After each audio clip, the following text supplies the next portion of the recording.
Bonsoir, depuis quelques jours, je me sens poussée à partager ça. Et je me dis que peut-être Dieu veut parler à quelqu'un et voilà, que ce que je vais raconter sert à quelqu'un. Je suis une personne assez créative, donc c'est Dieu qui m'a créée comme ça depuis toute petite. J'étais toujours en train de composer des poésies, j'ai participé à des concours avec des poèmes. J'étais connue à l'école pour la créativité, pour la composition. Voilà. Mais une fois que je suis venue à Jésus, j'avais 29 ans. En fait, j'ai tout ce désir de créer, d'écrire. Il est parti. C'est comme j'ai trouvé quelque chose qui méritait vraiment. Quand j'ai lu la Bible, bah, je ne sais pas, ça m'a impacté tellement que je me suis dit, j'ai plus rien à dire en fait. Tout est là et c'est moi qui dois apprendre.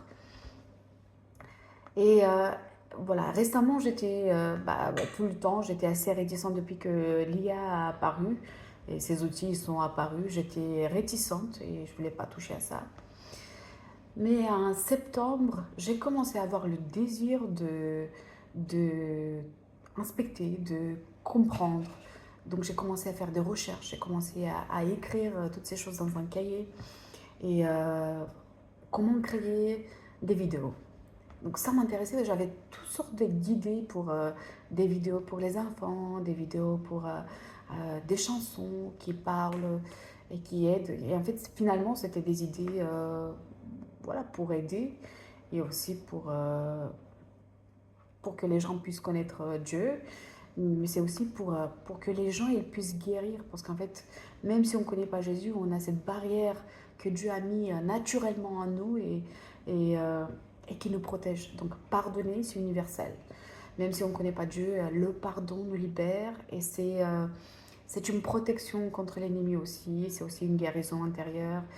Euh, donc voilà, de parler de ça, de la, du pardon, de parler de l'amour, parler de la patience, de parler de se garder pour le mariage, mais aussi voilà, des choses pour les enfants.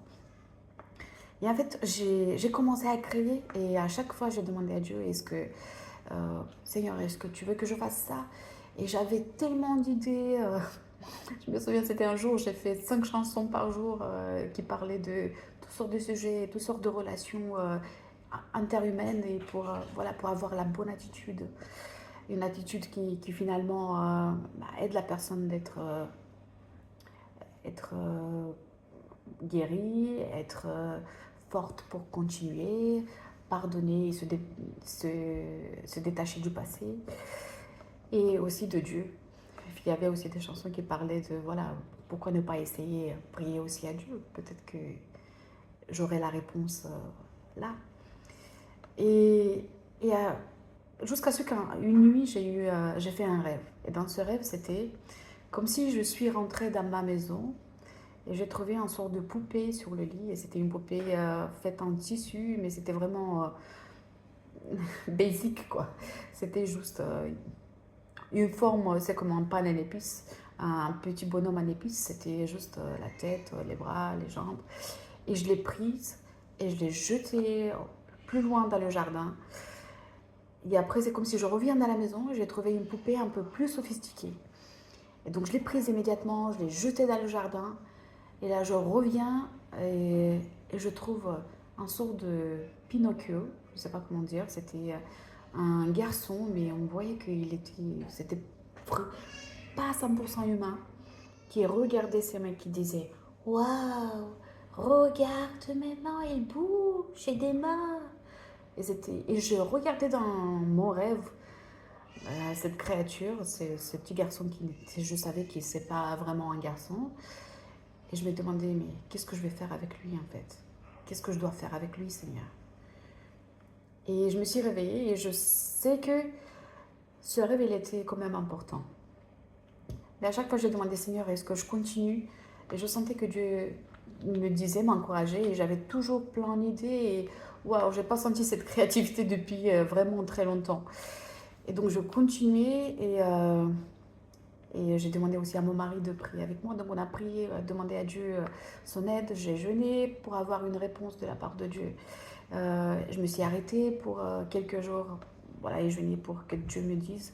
Et je sentais qu'il me dit, continue. Et pourtant, je me suis posée un jour. Et en fait, j'ai dit, Seigneur, tu m'as donné ce rêve et je pense que c'est pas pour rien. Et je finis ce projet-là que voilà, tu m'as donné et, euh, et je vais arrêter parce que je pense pas que tu m'as parlé juste comme ça. Et je sens toute cette créativité et c'est beau.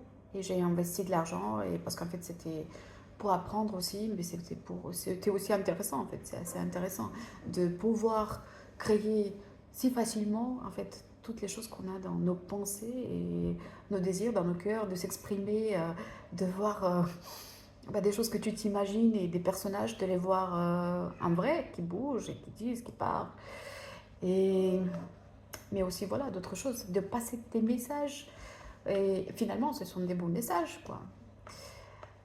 Mais j'ai dit, Seigneur, je vais finir ça et je décide de m'arrêter, de prendre au sérieux ce rêve. Et en fait, immédiatement que ça s'est passé, tout mon désir de créer, tout mon désir d'utiliser ces outils disparu comme il est apparu. Et je suis certes que j'ai pris la bonne décision maintenant. Parce que là, j'ai un petit recul, ça a duré de septembre jusqu'à décembre. C'était une période assez intense et avec des petites pauses, mais c'était assez intense. Mais ce que j'ai appris et ce que je me rends compte, il y a un proverbe qui dit que voilà, il y a des chemins qui paraissent bonnes à un homme, mais pourtant leur fin c'est la perdition. Et je sais que Dieu nous a donné des outils, il nous a donné des talents, de la créativité, parce que je disais que c'est ça la chose, en fait, quand on est fait à l'image de Dieu. Et la créativité, il en fait partie. Chacun, il a une créativité dans un domaine. Donc on est tous créatifs dans quelque chose, parce qu'en fait, on reflète Dieu. Nous sommes, comme je disais dans une vidéo, nous sommes ses idoles. Donc nous sommes l'image de Dieu sur cette terre. Et nous, on a les caractéristiques de Dieu. Euh, mais je pense que ça c'était le cas où Dieu mettait les bénédictions devant et il me disait, je sais que tout va bien, mais il faut que tu choisisses, c'est important. Qu'est-ce que tu utilises pour réaliser ces rêves? Qu'est-ce que tu utilises pour réaliser ces désirs? Est-ce que tu veux que moi ou est-ce que, euh, voilà, malgré cette menace, tu veux continuer avec cette chose en sachant que oui, tu vas faire des choses intéressantes, tu vas être, voilà, tu vas être amusé et euh, tu vas aimer les résultats et peut-être que tu vas faire aussi de l'argent, mais est-ce que tu veux ça ou est-ce que tu choisis quand même l'obéissance et d'écouter le fait que je t'ai prévenu et que c'est une source polluée. Et une autre chose qui m'a fait réfléchir, c'est que avec ChatGPT, je parlais pas, j'avais pas des conversations, c'était un outil, donc je lui donnais juste des instructions, fais ça. Mais ChatGPT, il a fait le lien, il disait, oh, j'aime beaucoup, à chaque fois tu donnes des titres si intéressants et humaines, et je vois que tu t'intéresses beaucoup au bien-être des gens et qu'ils puissent pardonner, qu'ils puissent faire ça. Et ça, déjà, j'ai trouvé un peu étrange quand même. Mais une autre fois, et il m'a parlé, j'ai demandé des instructions pour créer une vidéo et c'était quoi le logiciel que je devais utiliser pour réussir le mieux le projet que j'ai choisi. Et il m'a fait des suggestions et j'ai dit c'est bon, j'ai réussi. Il a dit gloire à Dieu. Gloire à Dieu. ChatGPT qui me dit gloire à Dieu. Ça m'a fait vraiment bizarre. Et, et après, je sais, voilà, ça c'était mon expérience.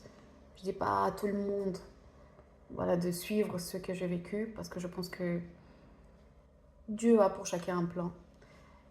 Mais par contre, j'insiste sur le fait de demander l'avis de Dieu sur chaque projet qu'on fait, sur chaque pas. Et je pense que Dieu ne tarde pas de nous parler. Il va toujours nous dire, tu peux continuer et tu vas réussir, mais je ne suis pas dedans. Et malheureusement, ça me fait penser, en allant à l'extrême un peu à ces églises-là qu'on voit souvent, où Dieu dit oui, vous allez faire, vous allez réussir, vous allez avoir beaucoup de monde. Moi, je ne suis pas dedans. Faisons attention d'impliquer vraiment Dieu dans tous nos projets. Je pense que Dieu a tellement voilà, des moyens pour nous bénir. Et ça peut être des choses qui apportent de l'argent, ça peut être des choses dans lesquelles nous sommes satisfaits. mais pourtant c'est important d'utiliser ces outils et de ne pas remplacer ces outils avec Dieu, de ne pas remplacer ces outils avec les humains. Et aussi utiliser, on dit utiliser le discernement, mais quand la Bible parle du discernement, c'est le discernement des esprits en fait, de savoir c'est quoi l'esprit derrière. Est-ce que ça m'approche de Dieu ou est-ce que ça m'approche de mon ego? Est-ce que ça m'approche de mon orgueil? Est-ce que ça m'approche de mes aspirations, plus que de Dieu, plus que de l'Esprit Saint? Et le plus que ça avance, en fait, on voit que ces choses deviennent assez importantes. Donc voilà, faisons attention et que Dieu soit vraiment notre source. Ça, c'est important, qu'il soit notre source et qu'on soit comme ces arbres plantés à cette rivière qui donne la vie tout le temps, qu'il soit notre inspiration, parce qu'en fait, c'est lui aussi qui doit être le but de tout ce qu'on fait. Mais c'est aussi qui doit être l'outil. C'est pour ça qu'il nous a donné l'Esprit Saint, pour que par l'Esprit Saint, on puisse faire toutes ces choses. Donc voilà, que Dieu nous donne de la sagesse, qu'on puisse utiliser ces outils dans les bonnes limites et le bon temps. Et aussi qu'il ne nous influence pas à ce moment de nous séparer de Dieu et de nous séparer de ce que Dieu a pour nous. Qu'on ne le prenne pas comme une bénédiction plus grande en fait que la présence de Dieu, que l'existence de Dieu dans notre vie. Et qu'il ne prenne pas plus du temps de ce que Dieu a pour nous. Et qu'on perde le temps et qu'on soit distrait à la place de nous concentrer sur le fait que Jésus revient bientôt. Et quand Jésus revient bientôt, il va pas chercher combien de choses on a fait pour parler de lui. Mais ça, c'est une autre vidéo. Soyez bénis, voilà, que Dieu nous donne le discernement et qu'on puisse être avec lui, parce que c'est ça le but.